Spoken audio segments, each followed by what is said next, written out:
12वीं शताब्दी में यादव शासकों के द्वारा बनवाया गया देवगिरी का किला, जो आज अपने उन भूल भुलैया वाले रास्तों के लिए और काल कोठरी के लिए विख्यात है, जिसके चारों तरफ खाइयों को खोदा गया और यहाँ पर 7 अलग अलग परकोटों से इस किले को सुरक्षा दी गई। दोस्तों, हम इसके सबसे पहले दरवाजे पर पहुँच चुके हैं, जहाँ पर हाथियों के दमखम को रोकने के लिए किले पर बड़ी बड़ी कीलें लगाई गई थी और इन कीलों के बाहर लगाया जाता था पॉइजन। यदि हाथी के दम से इसको तोड़ने की कोशिश भी की जाएगी तो जो कीले होंगी ना, सीधा उसके माथे में घुस जाएंगे, जिसकी वजह से जो हाथी है वो इस किले को नहीं तोड़ पाएगा।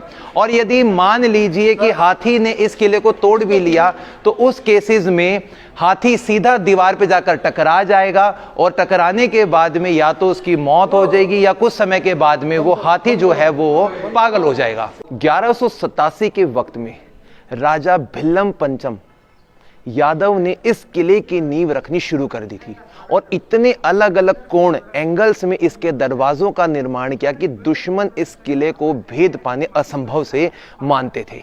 और दोस्तों, आज हम जिस हिस्से में खड़े हैं ना, ये है इस देवगिरी के किले का वो दरवाज़ा जो बड़े बड़े विरोधियों को और यहाँ पर आने वाले उन दुश्मनों को रास्ता भटका देता था। यदि वो दुश्मन इस दरवाजे से अंदर आते थे तो सामने की तरफ जाने के लिए उनको थोड़ा सा ट्विस्ट यानी कि कर्व लेना पड़ता था, जिसकी वजह से उनकी जो स्पीड है वो कम हो जाती थी। लेकिन इस वक्त इस किले के जो सैनिक ऊपर की तरफ तैनात रहा करते थे और उन्हीं सैनिकों के पास में जहर से भरे हुए जो तीर होते थे, उनसे वो दुश्मनों को मार दिया करते थे। लेकिन कुछ सैनिक जब इस हिस्से में जमावड़ा लेकर खड़े हो जाते थे, दुश्मनी सैनिक, तो उनको राह भटकाने के लिए कुछ नकली दरवाजे भी यहाँ पर बनाए गए हैं। उन्हीं नकली दरवाज़ों में से एक दरवाज़ा आज हम यहाँ देख रहे हैं। दोस्तों, ये एक ऐसा दरवाज़ा है जो दुश्मनों को राह भटका देता है। आधे दुश्मन जब मुख्य दरवाजे को नहीं तोड़ पाएंगे तो वो इस दरवाजे की तरफ भागेंगे, ये सोचकर कि शायद किले में घुसने का यही दरवाजा होगा। आज के वक्त में बंद है, लेकिन जब कुछ दुश्मनी सैनिक इसके अंदर चले जाएंगे तो तकरीबन आधा किलोमीटर की दूरी तक एक लंबा प्लेटफॉर्म मिलेगा, जहां जाकर आगे की तरफ की दीवार बंद मिलेगी और उन सैनिकों को यहां से दरवाजा बंद करके इसी हिस्से में एक ट्रैप कर लिया जाएगा और उन दुश्मनों को दीवारों के ऊपर से तीरों की बौछार से वहीं पर उनका कत्लेआम किया जाएगा। और दोस्तों, इसी हिस्से में सैनिकों की चौकी हुआ करती थी, जहां पर आज रखी हैं बहुत बड़ी बड़ी तोपें। महाराष्ट्र के अंदर तकरीबन 300 से भी ज्यादा किले हैं। उन किलों के ऊपर एक वक्त पहले किलों को ध्वस्त कर देने वाली ये लोहे की बड़ी जो तोप है वो रखी गई थी और आज के समय में यहाँ पर इन खांचों के अंदर इन छोटी बड़ी तोपों को प्रदर्शनी के लिए रखा गया है और सामने की तरफ महाराष्ट्र के अलग अलग किलों को दिखाया गया है, ताकि जब कभी भी आप इस किले को घूमने आते हैं तो इन तोप के साथ में इन हिस्सों को भी देख सकते हैं। अब दोस्तों, किले के अंदर प्रवेश करने वाला ये एक नया दरवाज़ा हमें दिखाई देता है। मजबूती की दृष्टि से इसके ऊपर भारी पत्थर और मजबूत दरवाज़ा है। कॉर्नर वाले हिस्से पे हाथी के ऊपर बैठे हुए सैनिक दिखाई दे रहे हैं, लेकिन हाथियों को बेड़ी में बंद किया गया है।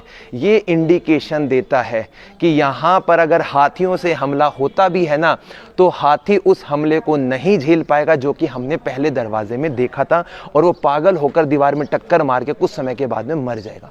अब दोस्तों, मैं आपको दिखाता हूँ कि बादशाह औरंगजेब जब यहाँ पर आए तो वो अपने वक्त में कॉपर की तोप लेकर आए थे, ताकि इस हिस्से से दक्कन के क्षेत्र पे अपनी मजबूती की जा सके। ये है दोस्तों बादशाह औरंगजेब के वक्त की कॉपर से बनी हुई तोप, और इसी तोप के ऊपर यहाँ पर लिखा हुआ है औरंगजेब, और कुछ जो लिखावट है पर्शियन में आप लोगों को यहाँ देखने को मिलेगी, क्योंकि उन लोगों की ऑफिशियल जो भाषा हुआ करती थी वो पर्शियन थी। और गोलों का इस्तेमाल किया करते थे तोप की दीवारों को भेदने के लिए, दरवाज़ों को तोड़ने के लिए। सरकार ने यहाँ पर 2 बड़े बड़े तोप के गोले रखे हैं, एक लोहे का दिखाई दे रहा है और ये वाला भी लोहे का है। लोहे का जो गोला होता था वो गेट, दरवाजों और दीवारों को तोड़ने के लिए होता था। जो पत्थर के गोले होते थे वो सैनिकों की टुकड़ी को भेदने के लिए या फिर भागते हुए घोड़ों की सेना बल को रोकने के लिए इस्तेमाल में आता था।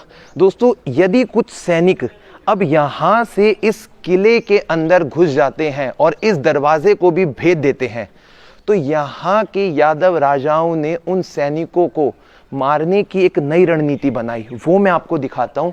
इसके साथ साथ में आप देखेंगे कि ये दरवाजा आज भी 12वीं शताब्दी का लगा हुआ है, यानी कि इस किले को कभी भी युद्ध के दौरान नहीं जीता जा सका।